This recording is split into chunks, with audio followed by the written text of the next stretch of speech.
खुलुमबाय दायो आङो दंफैयो गलाघाट जिल्लानि सिङाव थानाय मैथमपुरनि नैबे गेलेग्रा फोथाराव बेवहाय देग्लायो दुलाराय बाथौ गौथुमनि 27थि बोसोरसेला जथुम्माखौ 11-12 जानुवारि 2020 खुंनो लाहार फाहार खालामनाय जादों।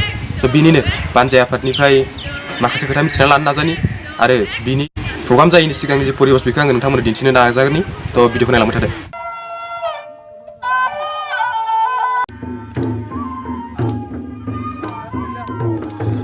खुलुमबाय गिबियावनो आङो DN माइक्र' फकास्ट इउटुब चेनेलनि दैदेनगिरि बिथांमोननिसिम दुलाराय बाथौ गौथुमनि 27थि बोसोरारि जथुम्मानि बानजाय आफादनि जानानै गोजोन हामलायनायजों लोगोसे फैगौ इंराजि गोदान बोसोरनि आरो मागो दमासिनि गाहाम हामलायनायखौ बावहरग्रोनाय जाबाय। जोङो गलाघाट जिल्लानि बेन्दोंआव थानाय नामबर बियाब बाथौ गौथुमनि गोथार थानसालिनि लांगोनायाव देग्लाय दुलाराय बाथौ गौथुमनि 27थि बोसोरारि जथुम्माखौ जोंनो खुंनो लाहार फाहार खालामनाय जादों। बेवहाय फैगौ जानुवारि दाननि 11 आरो 12 खालाराव साननैनि रंगिना संगिना जोबोद मेहेरगोनां हाबाफारि लानानै जोङो बे धोरोमारि गौथुमनि 27थि बोसोरारि जथुम्माखौ जोङो खुंनो लाहार फाहार खालामदों।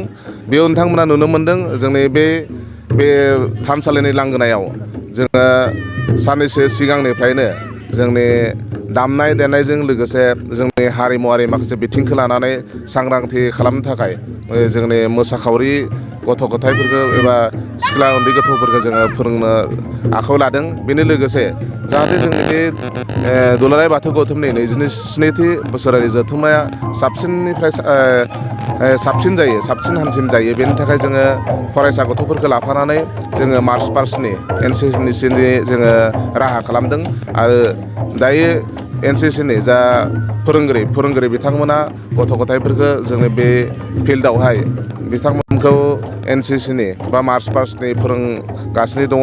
जों आसा फारिगोन जोंनि बे गलाघाट जिल्लानि बेन्दोंआव थानाय बे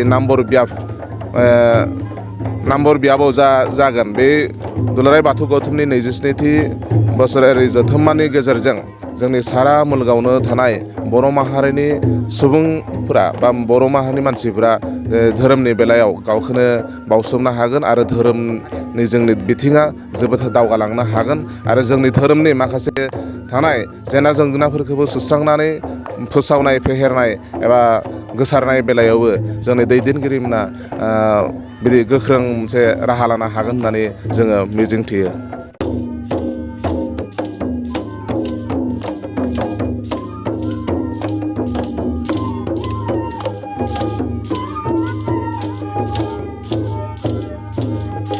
जों बै गलाघाट डिस्ट्रिक्ट नामबर बियाब आनसलिकनि सिङाव अल बाथौ गौथुमनि जोंनि 27 बोथोरारि जथुम्माया जोंनि बेयाव जागोन। जों बेखौनो बरभाग्य होनो सानदों जे अल आसामनिफ्राय बाथौ सिबियारिफोरा फैगोन, नेपालनिफ्राय फैगोन, वेस्ट बेंगलनिफ्राय फैगोन, सम्भब जोंनि बांलादेशनिफ्राय फैगोन। बे सिबियारिफोरखौ जों मारैबायदि खुंनो हायो बेखौनो जों सेस्था खालामगासिनो दं आरो जों प्रसेस्था खालामगासिनो दं बाथौ सिबियारिफोरखौ मोजां लाखिनो मोजां थानो बिसोरनो जानाय लोंनाय थानायफोरखौ थिग खालामनो थाखाय जों दानिफ्रायनो प्रसेस्था लादो बानायगासिनो दं आरो जों आसा खालामगोन जाहाथे बै जोंनि बाथौ महासभाखौ मोजां मथे खुंनो हायो, मोजां मथे थांहोनो हायो बेखौनो जों सेस्था लादो आरो जों आसा खालामगोन जे बै बाहेर देशनिफ्राय तथा नेपाल, बांलादेश, भुटान, वेस्ट बेंगल बिसोरनिफ्राय फैनाय बाथौ सिबियारिफोरा जोंनि गलाघाट डिस्ट्रिक्ट तथा जोंनि नामबर बियाबाव फैनानै मोजां मोनगोन जों आसा खालामदो।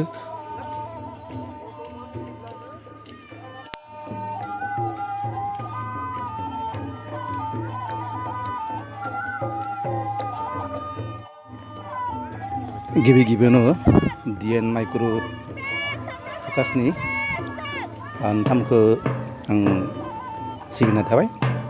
लोगोसे जोंनि बे गलाघाट जिल्लानि बेन्दोंआव थानाय नामबर बियाब बाथौ गौथुमनि थानसालियावहा फैगौ 11 आरो 12 जानुवारिनि 2019 सनावहा जों बेवहाय सेन्ट्रेलनि गौथुमनि मोनसे 27 बोसोरारि जथुम्मा खुंनाय जागोन। बेवहाय जोङो जोंनि बे जिल्ला गलाघाट जिल्लानि बयबो सोद्रोमाफोरा बा मानसिफोरा जों बै माबाखौ सेमिनार जथुम्माखौ माबोरैहाय जों खुंनो हागोन बेखौ जों लाहार फाहार खालामबाय थादों। आं गोसोआव जिउ मोदोम बावनानै जों बेखौ नाजादों। जोंनि फैगौ माने 11 आरो 12 अक्ट'नि जिथु जथुम्मा जागोन बे जथुम्माखौ जुदि जों कालारफुल खालामनो हायो गोजा गामजायै जे जों माने बेखौ फाथिनो हायो जों बिनि थाखाय जों नाजादों। आरो लोगोसे जों आसा खालामदों जोंनि बे नाम्बार बे बाथौ गौथुमनि जिथु गौथुमनि सिंहा जिथु माने सेन्ट्रेलनि जिथु माने जथुम्मा जागोन बेखौ जोङो मोजां मोजां खुंनो हागोन। लोगोसे जों रायजो राजाफोरखौ जोंनि दासिमबो जों गोबां माने मदद सहाय मोनदों। गतिके जों बिथांमोनखौ जों गोबां माने साबायखर बावदों। लोगोसे जों आसा फारियो जों बै फैगोन 27 जथुम्माखौ जों मोजां मोजां खुंनो हागोन। आरो लोगोसे जों जिथु फैगोन जोंनि आलासि मानगोनां आलासिफोरखौ जों जाहाथे जों मोजाङै खुंनो हायो जों जाहाथे बिसोरखौ मोजां मोजां जों जाहाथे लाखिनो हायो जाहोनो लोंनो हायो जों बेखौबो जों कमप्लिटलि माने बेब'स्था खालामबाय थादों। जाहोनो लोंनायनि बादाफोरखौ जोङो बानायबाय थानाय जादों। दैनि बायदिसिना माबा खामानिफोरखौ जों दा मावबाय थानाय जादों। जों आरो साननै सानथामनि उनाव जों बे सेमिनारनि बे जथुम्मानि खामानिफोरखौ जों जाफुंसार होगोन। बेनिखायनो जों दा बयखौबो जों आर'ज खालामदों जाहाथे जों गामिनि मानसिफोरा जोंखौ फैनानै बयबो जाहाथे फैनानै गोसो मोदोम जिउ बाउना जाहाथे जों बे फैगोन सेमिनारखौ जाहाथे बिथांमोना मोजां मोजाङै जाफुंसार होनायनि सायाव मदद खालामो।